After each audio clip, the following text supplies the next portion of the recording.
एक शहर में एक सुनसान कॉलोनी है। वहाँ कोई आता जाता नहीं, क्योंकि वहाँ पर एक खंडहर है, लेकिन ये खंडहर सिर्फ नाम का है।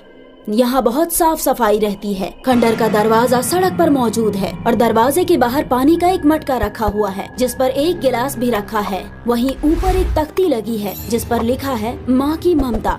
शहर में कोरोना के कारण सभी मजदूर शहर से अपने गाँव पैदल जा रहे हैं। उन मजदूरों में से एक औरत रूपमती अपने 1 साल के बच्चे अरमान को साथ लिए जा रही है। रूपमती अपने बेटे को गोद में लिए कई 100 मील से पैदल चली आ रही है। अब तो मेरे पैरों ने जवाब दे दिया और अरमान को भी कुछ देर में दूध की जरूरत होगी। मेरे पास तो दूध भी नहीं है, मैं इसे क्या पिलाऊंगी। रूपमती इसी फिक्र में थक कर वहीं सो जाती है और उसके साथ के मजदूर आगे निकल जाते हैं। 1-2 घंटे बाद अरमान के रोने की आवाज रूपमती के कानों में पड़ती है। चुप हो जा बेटे। ओह, मेरे बाकी साथ के लोग कहाँ गए? अब मैं किस तरफ जाऊं, और वो भी अकेली। अरमान बहुत जोर जोर से रोने लगता है और रूपमती कभी अरमान को चुप कराती तो कभी साथ के लोगों से बिछड़ जाने की फिक्र करती है।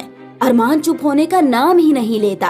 रूपमती अपने थैले में दूध की तलाश करती है, लेकिन उसे दूध की बोतल खाली मिलती है। रूपमती बदहवास हो जाती है कि मैं क्या करूं?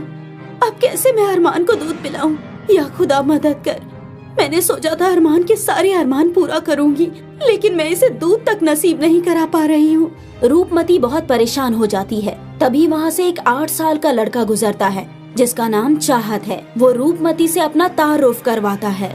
मेरा नाम चाहत है, आप बिल्कुल फिक्र मत कीजिए। आप मेरे साथ चलिए, मैं आपके बच्चे के लिए दूध का इंतजाम करवा दूंगा। तुम तो खुद ही इतने छोटे हो, तुम कैसे करा पाओगे? आप मेरी उम्र न देखिए, आप अपने बच्चे का रोना देखिए। हाँ ठीक है, चलो चलो। चाहत अरमान को अपनी गोद में लेकर चलने लगता है। वो रूपमती को लेकर उसी खंडहर के नजदीक जाता है, जिस पर बाहर माँ की ममता लिखा हुआ है। मुझे बहुत जोर से प्यास लगी है, मैं खुद पानी पीकर अरमान को भी पिला देती हूँ। रूपमती चाहत के साथ अंदर दाखिल होती है और चाहत उसको दूध लाकर देता है।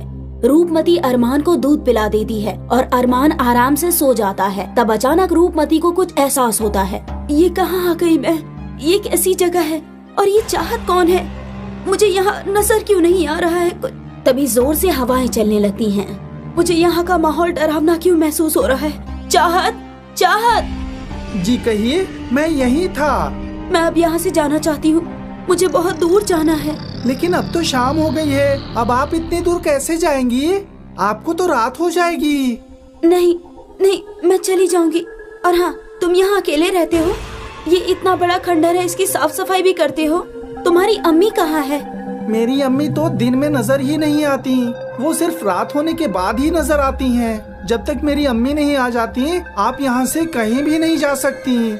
रात को खंडहर में अंधेरा छा जाता है, तेज हवाएं चलने लगती है और उस खंडहर से डरावनी आवाजें आने लगती है। और जिस तख्ती पर माँ की ममता लिखा था, वहाँ बदलकर चुड़ैल की ममता हो गया है। डरी और सहमी रूपमती अरमान को गोद में लेकर बैठी रहती है। तभी वहाँ एक चुड़ैल आ जाती है। चाहत, चाहत कहाँ हो तुम? और ये चुड़ैल कौन है? ये मेरी अम्मी है, इन्हें चुड़ैल मत कहिए। मुझे शक तो दिन में ही हो गया था, मुझे यहाँ से बाहर जाने दीजिए। अब तो यहाँ से कहीं नहीं जा पाएगी, मैं तुझे जिंदा नहीं छोड़ूंगी। मेरा एक छोटा बच्चा है, उसका क्या होगा? उसका ख्याल कीजिए, मुझे जाने दीजिए। बच्चे की फिक्र मत कर, उसे मैं रख लूंगी और तुम्हें यहाँ से भेज दूंगी। रूपमती डर के मारे अंदर से कांप रही है, लेकिन वो सिर्फ एक औरत ही नहीं बल्कि एक माँ है और इसीलिए वो चुड़ैल के सामने अपने बच्चे की गुहार लगा रही है। ये देखकर चुड़ैल के दिल में रहम आ जाता है। जैसे तू अपने बच्चे को लेकर जान की भीख मांग रही है, मैंने भी वैसे ही छोटे बच्चे को गोद में लेकर भीख मांगी थी, लेकिन उन बदमाशों ने मेरी एक ना सुनी और मुझे आग के हवाले कर दिया। मैं आग में जलते हुए भी उनके पीछे भागी, तब कहीं जाकर उन्होंने मेरे चाहत को जिंदा छोड़ा। वो आज बिना अम्मी के भटक रहा है। मैं तब से किसी को जिंदा नहीं छोड़ती हूँ। मेरे बच्चे की खातिर मुझे छोड़ दीजिए। मेरे पास 2 रास्ते हैं, जिनमें से एक तुम अपना सकती हो। मैं तैयार हूँ, मैं तुम दोनों में से किसी एक की जान लूंगी। अब बता, तू खुद मरना चाहती है या अपने बच्चे को मरना चाहती है? आप मुझे खत्म कर दीजिए ताकि मेरा बच्चा ये दुनिया देख सके। तुम तब से तो अपनी जान की भीख मांग रही थी, लेकिन अब खुद मरने को तैयार हो गई हो। तुम्हारे अंदर माँ की मोहब्बत है, तो मेरे इम्तिहान में पास हो गई। अब मैं किसी की जान नहीं लूंगी। मुझे ऐसे ही किसी औरत की तलाश थी जो बच्चे की खातिर अपनी जान दे दे, जिसके अंदर माँ की ममता हो। अब मेरी रूह को सुकून मिल सकता है। तुम ये घर लो और चाहत को भी अपने साथ रख लो। इसे माँ की जरूरत है। मैं इस खंडहर को महल में बदल दूंगी और कोई भी इसमें दाखिल नहीं हो पाएगा। तुम हमेशा इसमें महफूज रहोगे। चुड़ैल ऐसा कहकर गायब हो जाती है। उसकी रूह को निजात मिल जाती है और खंडहर महल में तब्दील हो जाता है। रूपमती के अब 2 बेटे हो गए। बहुत पुरानी बात है। राजपुर गांव में एक बहुत बड़ा तालाब था। उस तालाब के किनारे एक ही बरगद का पेड़ था। गांव की सभी औरतें त्योहारों पर खूब सज धज कर उस पेड़ की इबादत करती थी। गांव में ऐसा यकीन था कि बरगद बाबा सभी की ख्वाहिश पूरी करते हैं। इबादत में पूरी, गुलगुले, हलवा और खीर चढ़ाया करती थी। उसी पेड़ से कुछ दूरी पर एक बांस का झुरमुट था जिसमें एक सिर कटा भूत रहता था। वो सन्नाटा होते ही बांस के झुरमुट से निकल के आने जाने वाले लोगों को बहुत परेशान किया करता था। उसके खौफ की वजह से कोई उधर अकेले नहीं जाता था। अगर गलती से कोई भी चला जाता तो वहाँ बेहोशी की हालत में ही पाया जाता। इस गांव की औरतें बरगद की इबादत करती हैं और इतने अच्छे अच्छे पकवान चढ़ाती हैं। मुझे कभी कोई नहीं पूछता। बरगद पर चढ़ाई जाने वाली सारी चीजें देखकर उसे बेहद गुस्सा आता था। उसकी भी इच्छा होती थी कि लोग उसकी भी पूजा करें, लेकिन उसकी हरकतों से सब लोग उस बांस के झुरमुट के पास फटकते भी नहीं थे। एक बार बंसी नाम का एक किसान शहर से गाय खरीद कर ला रहा था, परंतु उसे गांव पहुंचते पहुंचते काफी रात हो गई। अब क्या करूं? वो सिरकटा भूत तो मेरा रास्ता जरूर रोकेगा। आज तो बड़ी अच्छी दावत मनाऊंगा मैं। बंसी जैसे ही आगे बढ़ा तभी उसने देखा कि गाय आगे बढ़ ही नहीं रही है। वो उसको कितना भी हाँकने की कोशिश करता, वो अपनी जगह से टस से मस नहीं हुई, बल्कि थोड़ी थोड़ी देर में उछलने लगती। हे भगवान, बड़ी मुश्किल से गाय खरीद के लाया था। अगर इसे छोड़कर जाता हूँ तो वो सिरकटा भूत इसे भी नहीं बख्शेगा। तब तक उसने देखा कि गाय घूमकर उस तालाब की तरफ जाने लगी।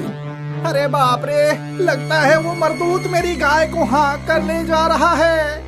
बंसी दौड़ता हुआ अपनी गाय के पीछे पीछे भागने लगा, लेकिन तभी उसे ठोकर लगी और वो मुंह के बल गिर पड़ा।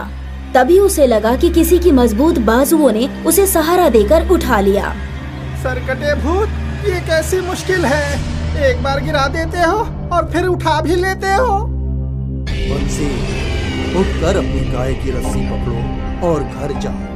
और सिरकटे भूत से तुम्हारी गाय को छुड़ाकर मैंने उसे भगा दिया है। आप कौन हैं? आप जो भी हैं, मेरी तरफ से आपको बहुत बहुत शुक्रिया। अक्सर ऐसा ही होता। सिरकटा भूत जब भी किसी को परेशान करता, तब एक बूढ़े बाबा आकर उसे बचा लेते। मीना, आज बढ़िया सा खीर बना लो, चलकर बरगद बाबा को चढ़ा देंगे। मैं भी यही सोच रही थी। हो सकता है वो बुजुर्ग आदमी कहीं बरगद बाबा ही होंगे। ऐसे तो उन्हें आज तक कभी किसी ने नहीं देखा। खीर बनाकर दोनों बरगद के नीचे बैठ गए और एक दोने में खीर उन्हें चढ़ा दी। हे बरगद बाबा, आपको किसी ने नहीं देखा, लेकिन आपकी हैरत अंगेज ताकतों की वजह से हमारे गांव के लोग रह पा रहे हैं, वरना उस सिरकटे भूत ने तो सबका जीना हराम कर दिया है। तभी अचानक बांस के झुरमुट में थोड़ी हलचल सी हुई और ऐसा लगा कि बांस के झुरमुट में से कोई गुर्रा रहा है। चलो मीना, घर चलें। गाय की वजह से उनकी अच्छी आमदनी हो रही थी और एक दिन कोई त्योहार था।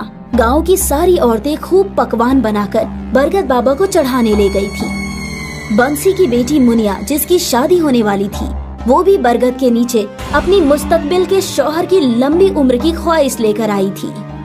वाह, देखो सारी औरतें कैसे सज धज के पकवान चढ़ा रही हैं और वो बंसी की छोकरी तो बड़ी छम छम पायल छमका रही है। आज इसको अपना शिकार बनाता हूँ। सभी औरतें वहाँ से वापस लौट आईं लेकिन मुनिया की पायल कहीं गिर गई। उसी को ढूंढने के लिए वो वहाँ रुक गई। अब आएगा मजा। वो उसके करीब गया। तुम्हारी पायल खो गई है क्या? हाँ, तुमको कैसे पता? मैं जानता हूँ वो कहाँ है। बता दो, मैं खुद ही ले लूंगी।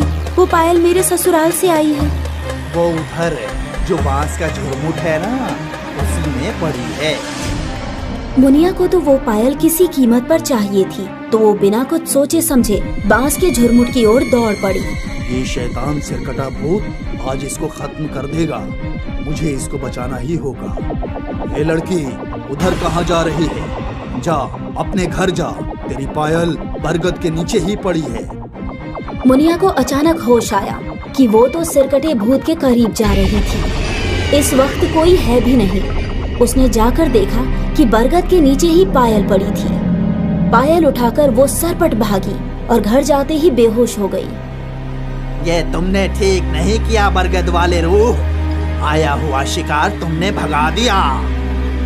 क्या कर लेगा तू मेरा? हिम्मत है तो सामने आ। तभी सिरकटा भूत नीचे आया। उसने बूढ़े के ऊपर हमला किया, लेकिन बूढ़े ने उसके पैरों पर ऐसी लंगड़ी मारी कि वो वहीं गिर गया। इसके बाद वो उसके सीने पर चढ़ गए। तू अपने करतूतों को सुधारने के बजाय एक से बढ़कर एक गुनाह किए जा रहा है। आज तेरा आखिरी वक्त है। बहुत दिनों से मैं तुझे बर्दाश्त कर रहा था। वो मासूम बच्ची अपनी शादी के लिए कितनी खुश थी और तू उसी को अपना शिकार बनाने चला था। तेरी वजह से इधर से कोई अकेला गुजरता तक नहीं है। तू अपने सीख अपने पास ही रख। मैं तेरी ऐसी की तैसी कर दूंगा। दोनों में जबरदस्त उठापटक हुई। बूढ़े बाबा तो किसी पहलवान की तरह उससे भिड़ गए थे।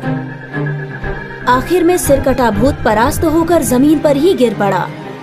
बरगद बाबा ने उसका सिर, जो कि सिर्फ उसके गर्दन से थोड़ा सा ही जुड़ा था, उसे बड़ी ताकत से उखाड़ दिया। खून का फव्वारा निकलने लगा। बरगद बाबा ने उसके सिर को पत्ते इकट्ठा करके जला दिया। उसका जिस्म तड़प तड़प कर ढीला पड़ गया। अरे हरिहर भाईजान, ये देखो, यहाँ किसी का धड़ पड़ा है। लगता है इसका सिर काट कर किसी ने जला दिया है। अब तुम सब निश्चिंत होकर जब चाहो तब यहाँ आ सकते हो। सिरकटे भूत का अब खात्मा हो गया है। बाबा, इतने सालों से ये हम सबको परेशान कर रहा था, आज ऐसा कैसे हो गया? इसके गुनाहों का घड़ा भर गया था, इसलिए इसका जाना ही ठीक था। तुम सारे गांव वाले मिलके इसके जिस्म को बांस के झुरमुट में डालकर जला दो। गांव वालों ने वैसा ही किया। गांव सिरकटे भूत से आजाद हो गया। मुनिया को जब होश आया तब उसने माँ से कल उसके साथ हुए सारा वाकया बताया। पूरे गांव में शोर मच गया। उस दिन सब लोग बेहद खुश थे। तब से बरगद के नीचे हर महीने मेला लगता है। अब लोग बेखौफ होकर वहां से आते जाते हैं। हमारे चैनल को सब्सक्राइब करें और बेल आइकन दबाएं।